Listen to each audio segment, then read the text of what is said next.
She hummed a forbidden lullaby to the vampire king's dying daughter in the dead of night. The screaming stopped for the first time in 17 days. What she didn't realize, she was the last person alive who remembered the ancient songs, and the desperate king, standing in the shadows, would burn his own kingdom to the ground before he let her leave. The torches along the citadel walls flickered like dying stars. Mira's bare feet made no sound on the rain-slicked cobblestones as she pressed herself against the outer gate, her heart hammering against her ribs. 3 months sleeping in alleyways, and she'd never been foolish enough to approach the palace. Until tonight. The scream tore through the darkness again, raw, endless. The sound of a child being ripped apart from the inside.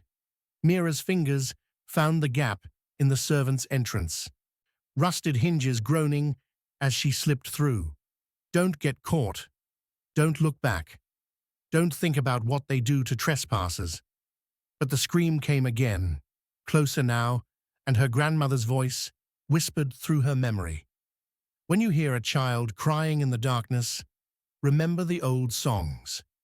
The corridor stretched before her like a throat of black marble. Guards patrolled in pairs, their armor gleaming crimson in the torchlight. She waited for their footsteps to fade, then ran, up the spiral stairs, through tapestried halls, following the sound of agony like a compass, pointing north. And then she saw him. King Malachi Darkmoor stood at the end of the hallway, like death-given form, 7 feet of muscle and ancient rage, crowned in blackened iron with eyes that burned red as fresh blood. His armor was so dark it seemed to swallow the light around him, etched with symbols that hurt to look at directly. This was the man who'd conquered 3 kingdoms before she was born. The monster parents used to frighten children into obedience, but it wasn't the king that stopped her breath. It was the doorway behind him and the small broken sobs coming from within. Through the gap, Mira glimpsed her, Princess Seraphina. The child couldn't have been older than 6. She writhed on a bed of black silk, her small body arching off the mattress as if invisible hands were tearing her apart. Blood-red tears streaked her porcelain cheeks. Court physicians surrounded her, their dark robes swirling as they chanted useless spells, pressed foul-smelling tonics to her lips, waved smoking censers over her convulsing form. Nothing worked. Nothing helped. The princess screamed again, and Mira's soul fractured with the sound. The king stood at the door like a statue carved from grief, his massive hands clenched and unclenched at his sides.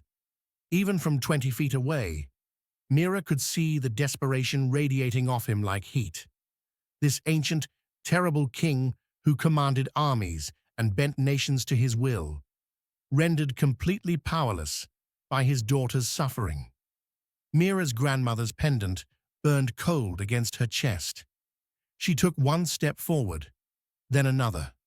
Her throat was dry as bone, her legs shaking, but the old song was already forming on her lips, words she'd learned at her grandmother's deathbed, notes that predated the kingdom itself. Don't speak, don't move, don't. Her voice escaped as a whisper, a hum, the first 3 notes of the lullaby, barely audible over the princess's screams. Time stopped. King Malachi's head snapped toward her, his red eyes locking onto hers with the force of a physical blow. Every physician in the room froze mid-chant. Guards materialized from the shadows, hands on sword hilts. But Mira didn't stop humming. The melody grew stronger, filling the corridor with sound that shouldn't exist, soft and ancient and impossibly gentle, like starlight given voice. She stepped into the doorway, past the king who could kill her with a thought, past the guards who could cut her down before she drew another breath. Princess Seraphina's eyes fluttered open. Her screaming faltered, stopped. The room fell silent. Mira knelt beside the bed and continued the lullaby, her voice barely more than a whisper now. She didn't touch the princess, didn't dare, but she let the old magic flow through the notes, the same way her grandmother had sung to her when nightmares came. The princess's breathing slowed. Her small hands unclenched from the silk sheets. Her eyelids grew heavy. And for the first time in 17 nights, Princess Seraphina of House Darkmoor closed her eyes and slept. Mira finished the final note, the last echo fading into the darkness. Then iron hands seized her shoulders, yanking her backward. She hit the floor hard, the taste of blood filling her mouth. Guards surrounded her with swords drawn. The king loomed above her like a mountain of shadow and rage. She'd done the impossible. She'd saved the princess. Now she was going to die for it. The silence that followed was more terrifying than any scream. Mira's pulse thundered in her ears as she stared at the sleeping princess. Seraphina's chest rose and fell in peaceful rhythm. Her small face finally relaxed after 17 nights of torment. The blood-red tears had dried on her cheeks like ruby stains. Then the world exploded into motion. Iron fingers clamped around Mira's throat, yanking her backward off her knees. Her head cracked against the marble floor, stars bursting across her vision.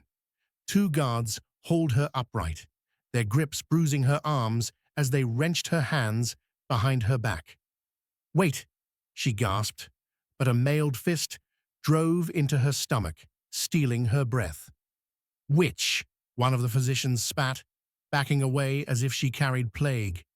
"She's cast a sleeping curse on the princess. Kill her before—" Silence. The word cut through the room like a blade through silk. Every voice died. Every movement stopped. King Malachi Darkmoor moved toward his daughter's bedside, with the careful steps of a man approaching something precious and breakable. He stood over Seraphina for 3 heartbeats, 4, watching the gentle rise and fall of her breathing. His massive hand hovered above her forehead, not quite touching, as if afraid she might shatter at his touch. When he finally turned toward Mira, his red eyes burned with something far more dangerous than rage. "How," he said softly, "did you do that?"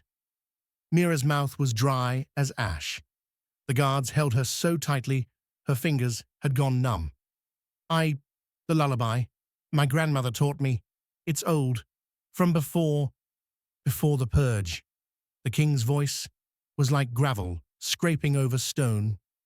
He took a step closer, then another, until he loomed over her like a mountain of shadow and armor. "Before my grandfather slaughtered every mortal nursemaid in the kingdom for treason." Terror clawed up Mira's spine. "I didn't know. I swear, I only wanted to help." "Help." He repeated the word as if tasting something foreign on his tongue. His hand shot out, gripping her jaw with crushing force, tilting her face toward the torchlight. "You're a beggar, 14 years old at most, starving, dressed in rags that haven't been washed in months." His thumb pressed against her cheekbone, studying her like an insect under glass. "Yet you know songs that haven't been sung in 300 years, songs that calmed my daughter when a dozen court sorcerers could not. My grandmother is dead, or you wouldn't be begging in the streets." His eyes narrowed. "Who sent you? Which house pays you to infiltrate my palace? What poison did you weave into that lullaby?" "Nothing. I swear on my life I only—" "Your life?" A bitter smile twisted his lips. "Little beggar, your life ended the moment you set foot in this citadel uninvited." He released her jaw, turning back toward his sleeping daughter.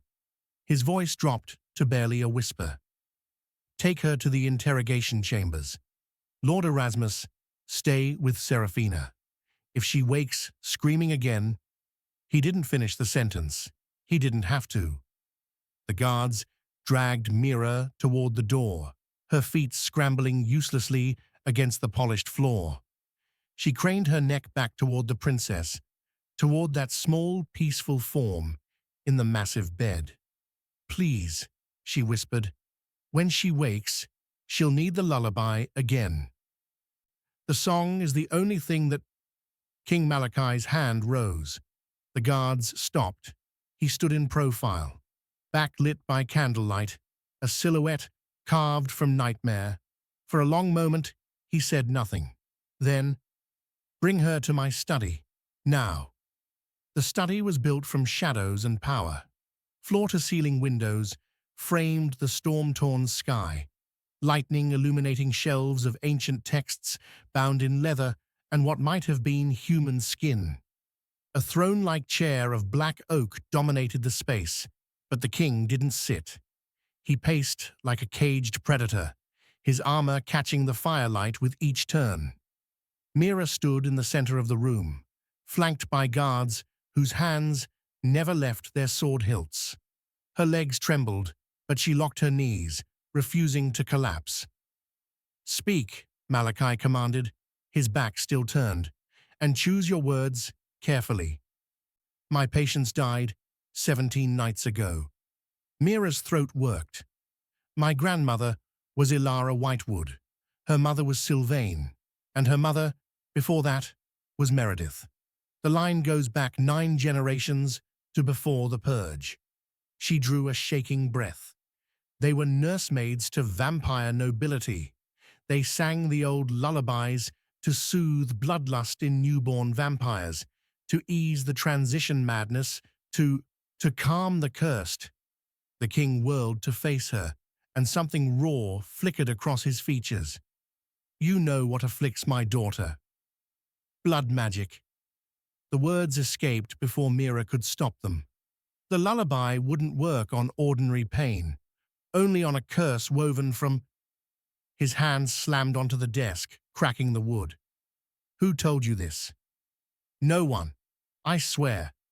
I only know because my grandmother said the songs were powerful enough to break blood bonds, to... She faltered at the murder in his eyes. Please, I'm not your enemy. I'm just a beggar who heard a child screaming and remembered a song. The silence stretched like a blade against her throat. Malachi moved to the window, his reflection ghostly in the rain-streaked glass. 17 nights, he said quietly. I have held empires in my palm, conquered kingdoms, made lesser kings kneel at my feet. His fist clenched. Yet I cannot stop my daughter's suffering. Every physician, every sorcerer in my realm, useless. And then you appear, a starving child with a forbidden song. He turned, and the desperation in his red eyes made him look almost human. I offer you a choice, beggar girl. Stay in this palace. Tend to Seraphina. Keep her sleeping.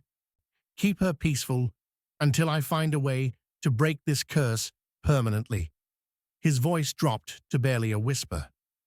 Or refuse, and I will have you thrown into the dungeons until you rot. Mira's mind raced. She thought of the alley she'd slept in last night, the gnawing hunger that never left, the cold that seeped into her bones. She thought of the princess's screams and the way they'd finally stopped.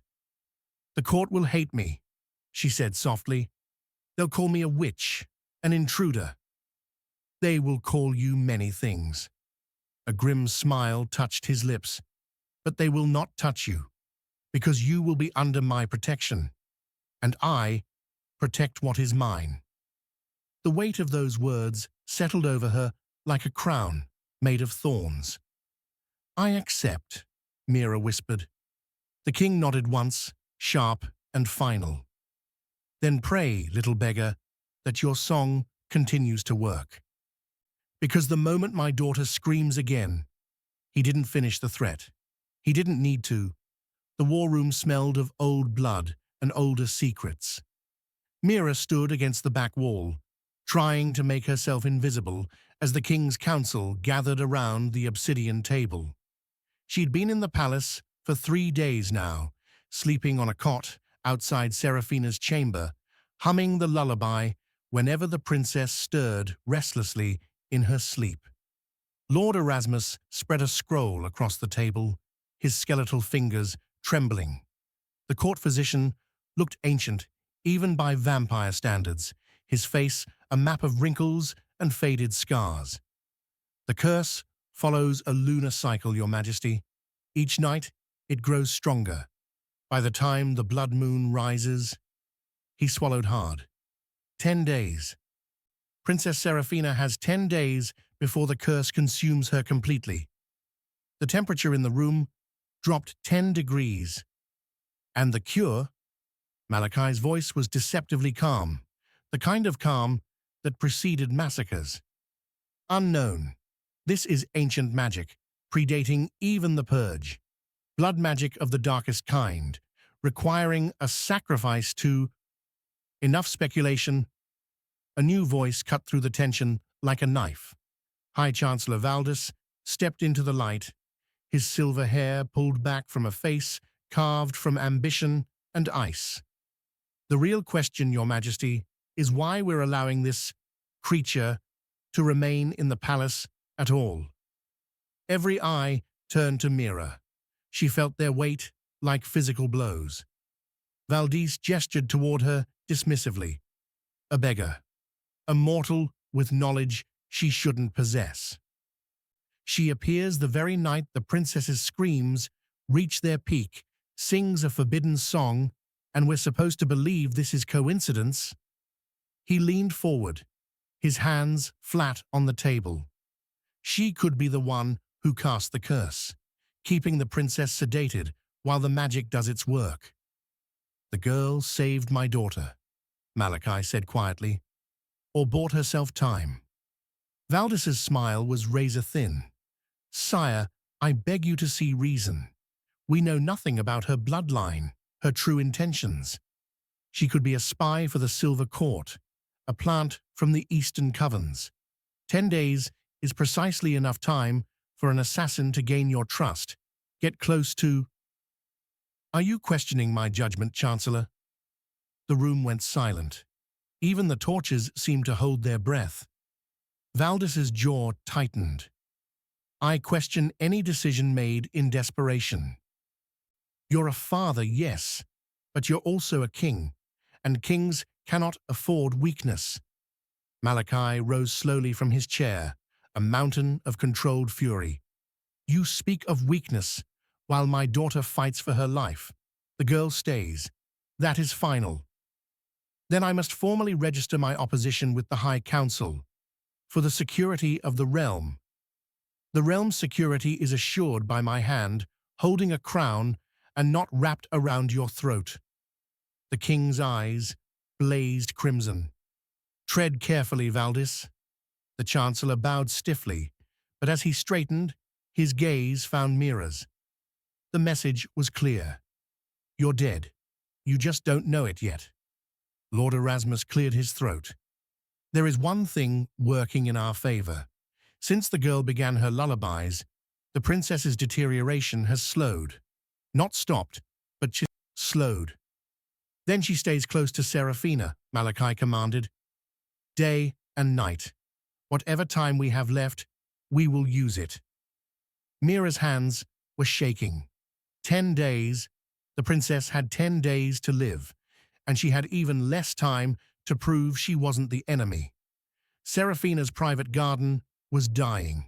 Withered roses clung to trellises like skeletal hands, and the fountain in the center had run dry years ago. But the princess loved it anyway, insisting Mira bring her there each afternoon when the pain subsided enough for her to walk. No one comes here but me, Seraphina whispered, settling onto a stone bench. Her small hand clutched Mira's like a lifeline. The servants say it's cursed. That's why the flowers won't grow. Mira knelt beside her, adjusting the blanket around the princess's shoulders. 6 years old and already carrying the weight of a crown she might never wear. What do you think? I think gardens need people who love them. Seraphina's dark eyes were too old for her face. Like children need friends, but no one wants to be friends with the Vampire King's daughter. The words hit Mira harder than any blow. Why not? They're afraid. The princess traced patterns in the dead leaves at her feet. Afraid of Papa. Afraid if they say the wrong thing, he'll hurt their families. The ambassador's son came to play once, 2 years ago. Papa walked past us in the corridor, and the boy started crying. He never came back. Mira thought of the king in his black armor, radiating menace, like heat from a forge. She couldn't blame a child for being terrified. Your father loves you, she said carefully. I know. Seraphina's voice was impossibly small, but love and fear looked the same from far away. That night, after Mira had settled the princess into bed and begun the lullaby, she felt eyes on her back. She didn't stop singing, but her gaze flickered to the doorway, where shadow pooled thicker than it should. King Malachi stood there, so still he might have been carved from stone. How long had he been watching? When the lullaby ended and Seraphina's breathing deepened into sleep, Mira rose carefully. The king stepped into the candlelight, and for the first time, she saw him without his armor. Just a man in dark robes, looking at his sleeping daughter with an expression that shattered something in Mira's chest. She asked me to tell her a story today, Mira whispered, about a princess who tamed a dragon. And did the dragon eat her? His voice was rough, almost breaking. No, the dragon learned to be gentle, because the princess saw past his fire and scales to the lonely creature underneath. Silence stretched between them like a bridge neither was sure would hold. She told me she has no friends, Mira continued, emboldened by the darkness, that children fear you too much to come near her. I know. The admission seemed torn from somewhere deep. I am good at many things, Beggar girl. Conquest, strategy, ruling through strength. He moved to his daughter's bedside, his massive hand hovering over her hair, but not touching. But I do not know how to be soft, how to be what she needs. You're here, Mira said quietly. That's a start. His red eyes found hers across the candlelit room. You speak boldly for someone who should be terrified of me. I am terrified of you. She smiled sadly. But someone has to tell you the truth, and everyone else is too afraid. Something shifted in his expression. Not quite a smile, but close. Respect, perhaps, or the beginning of it. Tell me another story, he said, one where the dragon learns to be gentle. So Mira did, her voice soft in the darkness, weaving tales while the king listened and his daughter slept peacefully between them. Mira found the talisman while searching for Seraphina's favorite doll. The princess had been asking for it all morning, the one with the silver dress and ruby eyes. Mira dug through the toy chest in the corner of the chamber, pushing aside wooden horses and cloth bears when her fingers brushed something cold. The bloodstone was the size of a child's fist, black as midnight with veins of crimson running through it like frozen lightning. Symbols had been carved into its surface, old symbols that made her skin crawl, just looking at them. Dark magic, the kind that required blood and sacrifice and screaming in the dead of night. This was no accident. Someone had placed this here deliberately. Mira wrapped the stone in her apron and slipped from the chamber, her heart hammering. She had to find the king, had to tell him that the curse wasn't random, that someone in his own palace wanted Seraphina dead. The corridor was empty, too empty. She'd taken 3 steps when hands seized her from behind, slamming her against the stone wall hard enough to crack her skull. The bloodstone fell from her apron, rolling across the floor. 2 men loomed over her, palace guards by their uniforms, but their eyes held nothing but cold purpose. The taller one pressed his forearm across her throat, cutting off her air. "You should have left when you had the chance, little beggar." His breath smelled of wine and rot. The High Chancellor was very clear. "You're a loose thread, and loose threads get cut." Mira clawed at his arm, gasping. Black spots danced across her vision. The second guard picked up the bloodstone, examining it with something like amusement. "Found the evidence, did you? Unfortunate. Makes this necessary instead of just convenient." "Accidents happen to beggars all the time," the first one continued, increasing the pressure. "Fall down the stairs, eat poisoned food. Tragic, really, but at least the princess will finally die in peace. And things can return to normal." Through the haze of oxygen deprivation, understanding crashed over Mira like ice water. Valdis didn't just want her gone. He wanted Seraphina dead, wanted the king broken and vulnerable. This was a coup disguised as a curse. The guard's grip loosened slightly, repositioning for a killing blow. Then a shadow moved behind them, and the temperature plummeted. "Unhand her." Malachi's voice was death incarnate. "Now!" The guards released Mira instantly, spinning to face their king. She collapsed to her knees, gasping, watching as Malachi's eyes blazed crimson in the torchlight. "Your Majesty," the taller guard stammered, "we were just threatening the girl under my protection." The king's hand shot out, gripping the guard by the throat and lifting him off his feet, confessing to conspiracy, to treason. His gaze found the bloodstone in the second guard's hand, and confirming that my daughter's curse was no accident. The guard's neck snapped with a sound like breaking branches. Malachi dropped the corpse and turned to the second man, who had gone white as death. "You will tell me everything. Who ordered this? How the curse was cast? Every name involved." His smile was terrible. "Or I will spend the next week teaching you new definitions of pain." Mira retrieved the bloodstone with shaking hands and pressed it into the king's palm. It was hidden in Seraphina's toy chest. "Valdis wants her dead." "I know," Malachi said softly, staring at the cursed stone. "And now, so does he." The forbidden archives smelled of dust and forgotten centuries. Mira's candle cast dancing shadows across walls lined with texts bound in materials she didn't want to identify. Malachi had given her access after the guard's confession, 3 days ago now, and she'd spent every moment Seraphina slept buried in these ancient pages. The answer had to be here. It had to. Her fingers traced faded script in a language that predated the kingdom itself. "The Lullaby of Blood-Breaking," the text called it. Her grandmother's song.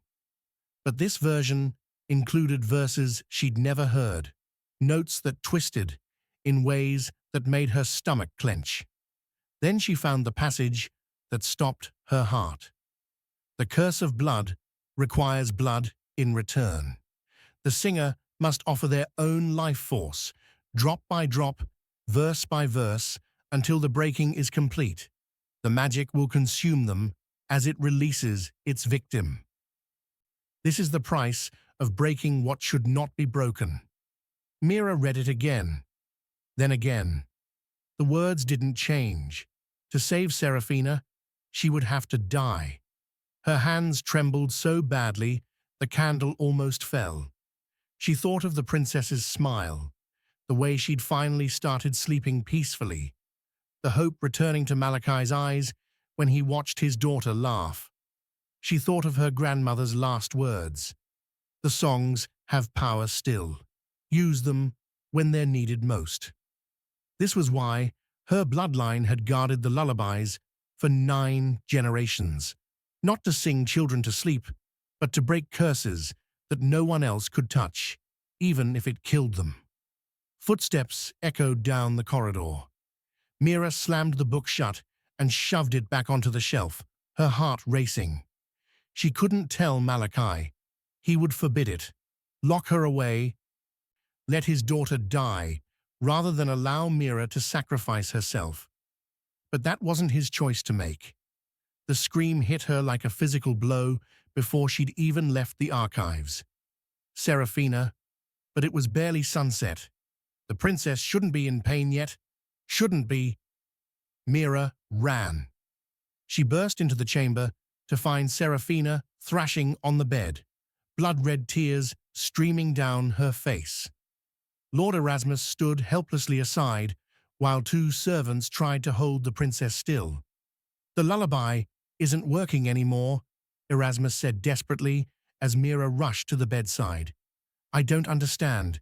It was helping, but now—" Mira began to sing, her voice cracking with fear. The familiar melody filled the room. But Seraphina's screams only grew louder. The curse was evolving, adapting, fighting back against the incomplete magic. Because it knew. Somehow, the dark magic knew that she hadn't completed the ritual, hadn't paid the price. Malachi appeared in the doorway, his face carved from anguish. "What's happening?" "The blood moon," Erasmus whispered. "It's only 3 days away now. The curse is reaching its peak. Nothing will stop it except breaking it completely," Mira finished, still singing through her tears, watching Seraphina convulse in agony. The princess's small hand found hers, gripping with desperate strength. Mira knew what she had to do, and she knew she'd have to do it before anyone could stop her. 3 days. She had 3 days to save Seraphina's life, even if it meant ending her own. The throne room was packed with nobility when Malachi made his accusation. Mira stood behind the king's chair, her heart in her throat, as he held up the bloodstone talisman for all to see. "This was found in my daughter's chamber," Malachi's voice echoed off the vaulted ceiling. "A cursed object, blood magic of the darkest kind." His red eyes swept the assembled court. The guards who placed it there confessed before they died. They named their master. Valdis stood among the council members, his face a mask of calm. "Your Majesty, if you're suggesting—" "High Chancellor Valdis." Malachi rose from his throne, and the temperature dropped. "You orchestrated my daughter's curse, planned to let her die slowly, while I descended into grief and madness. Then, when I was weakest, you would claim the throne. Isn't that right?" The chamber erupted into chaos, nobles shouting, guards drawing weapons, councillors backing away from Valdis as if he carried plague. The Chancellor's mask cracked. "You have no proof beyond the ravings of tortured men." "I have the talisman, I have their testimony, and I have this." Malachi produced a second scroll, his hand shaking with barely controlled rage. "Correspondence between you and the Eastern Covens, promising them territory in exchange for arcane support. You sold pieces of my kingdom to purchase my daughter's death." Valdis's eyes darted to the exits. Guards blocked every door.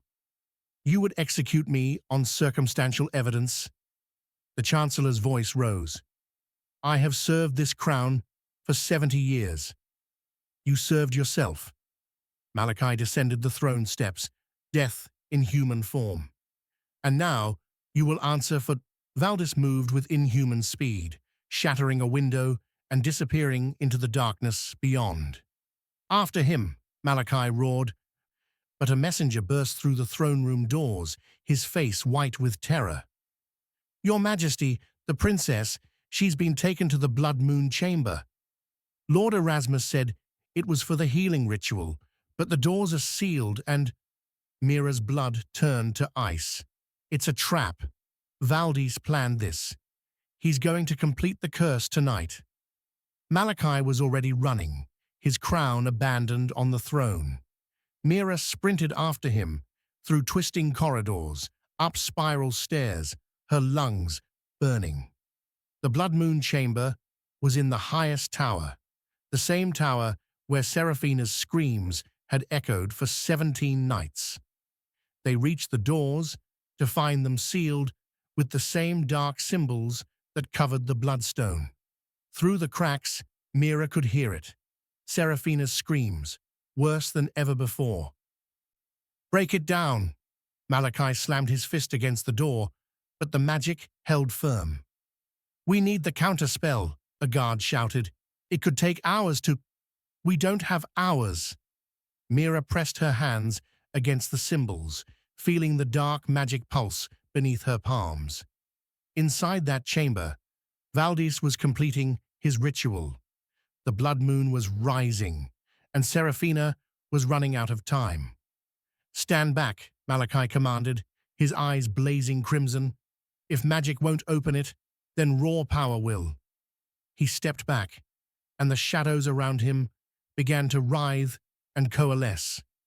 The ancient power of House Darkmoor summoned in full fury. The door exploded inward with a sound like thunder. Through the smoke and splinters, Mira saw Valdis standing over Seraphina, a ceremonial blade raised high. The princess lay on a stone altar, blood-red moonlight streaming through the windows, painting everything the color of death. "Too late," Valdis smiled. "The blood moon has risen. The curse reaches completion. Your daughter dies, and your kingdom falls with her." The blade began its descent. Mira moved without thinking. Her body crossed the chamber in 3 heartbeats, putting herself between the blade and Seraphina. Metal sliced across her forearm instead of the princess's throat. Pain, white-hot, and immediate. But she didn't scream. She sang. The first notes of the complete lullaby tore from her throat.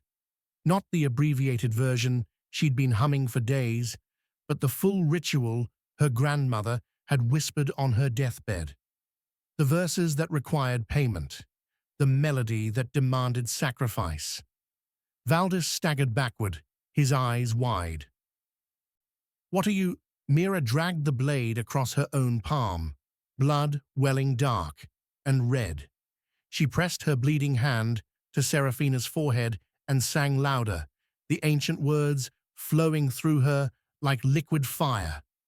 Power erupted from her fingertips, old magic, mortal magic, the kind that predated vampires and kingdoms and curses. The bloodstone talisman in Valdis's hand began to crack. "No!" The Chancellor lunged for Mira, but Malachi was faster. The king's hand closed around Valdis's throat, lifting him off his feet. "You wanted my daughter's blood?" Malachi's voice was barely human. "Take mine, instead." His fangs tore into Valdis's neck with savage finality. Mira kept singing, even as her knees buckled. The lullaby pulled life from her veins with each verse, feeding it into Seraphina, unraveling the curse thread by thread. The symbols on the altar began to fade. The red moonlight shifted to silver, and Seraphina's screaming stopped. The final note left Mira's lips as a whisper. The bloodstone shattered into dust. She collapsed, her vision swimming, dimly aware of hitting cold stone. Worth it, she thought. The princess would live. That was enough. Strong arms caught her before she fell completely. Malachi's face appeared above hers, his mouth still stained with Valdis's blood, his eyes wide with something that looked like fear. "No, no, you foolish brave girl." His voice cracked. "Stay with me. Stay." "Papa?" A small voice, clear and pain-free for the first time in weeks. Seraphina sat up on the altar, blood-red tears dried on her cheeks, her dark eyes finally free of agony. She looked at Mira's pale face, at the blood pooling beneath her. An understanding dawned. "She saved me." The princess slid from the altar, her small legs unsteady. "She gave her life for mine." "Seraphina, don't—" Malachi reached for his daughter, but she was already kneeling beside Mira. The princess's hand touched Mira's cheek with infinite gentleness. "My turn to save you." Before Malachi could stop her, Seraphina bit into her own wrist, wincing at the pain. Immortal blood welled up, black as night, carrying centuries of ancient power. She pressed her bleeding wrist to Mira's lips. "Drink," she whispered. "Please, you can't leave me, not when I finally have a friend." The blood touched Mira's tongue, and fire exploded through her veins, not burning, transforming. The darkness pulling at her consciousness retreated. Her heart, which had been slowing, suddenly thundered back to life. She gasped, her eyes flying open to see Seraphina smiling down at her, tears streaming down her face. "There you are," the princess said softly, and for the first time in 17 nights, she laughed. Mira woke to silk sheets and morning sunlight. For a confused moment, she thought she'd died and found herself in some beggar's dream of heaven.